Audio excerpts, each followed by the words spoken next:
this video, we're going to show you how you can share your files inside a Google Drive, and you can also check the permissions for those files, and we'll show you how to do that.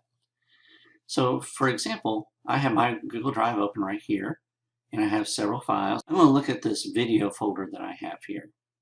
Now, if I click on it once just to highlight it, I can go over here to where there's an I for details, and I can click on that, and I can see the details for that folder itself. I can see who the owner is, which is me. I also see that somebody else has editing rights. Now, I can go over here to activity, and I can see all of the activity that's taken place within that folder recently. Okay, so I can close that out. Now, I'm going to go inside the folder and look at a few other things. I want to look inside this folder right here where I have several files.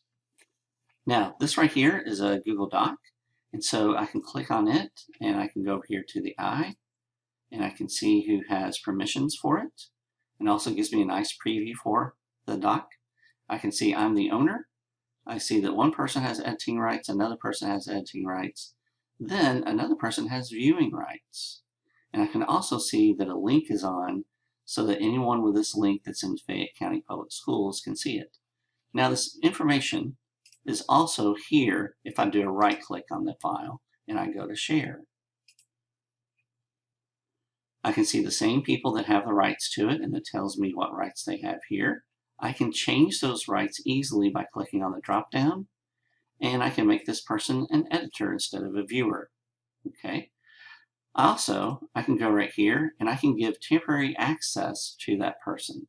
So if I click here, it allows me to give access for 30 days, and I can change that time right here. I can make it fewer than 30 days if I want. I can also make it a specific time of the day that the access will expire, and then I can close this if I want, or if I want to remove the expiration, I can do that as well. Now, if I want to add people to see this document or to edit it, I just go right up here and I type in their email address. So I'm going to type in Jason's email address here.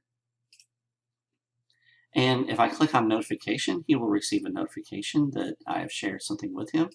And I'm just going to tell him this is just for a training. And I can change the rights here that I want to give him. I can choose viewer if I just want him to be able to read the document. If I want him to give me feedback, I can make him a commenter.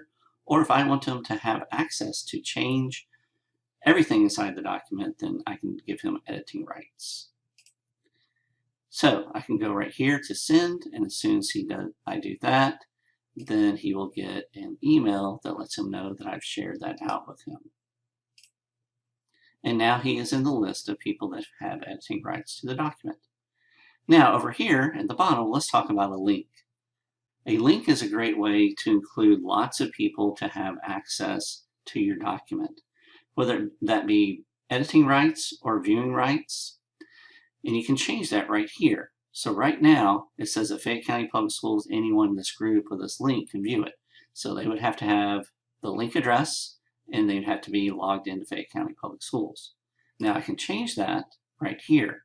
I can click on this, and I can make it restricted, which means that the link will be turned off, and only the people that I've personally invited to be in this link, such as these people right here, okay, only them would have access to the document.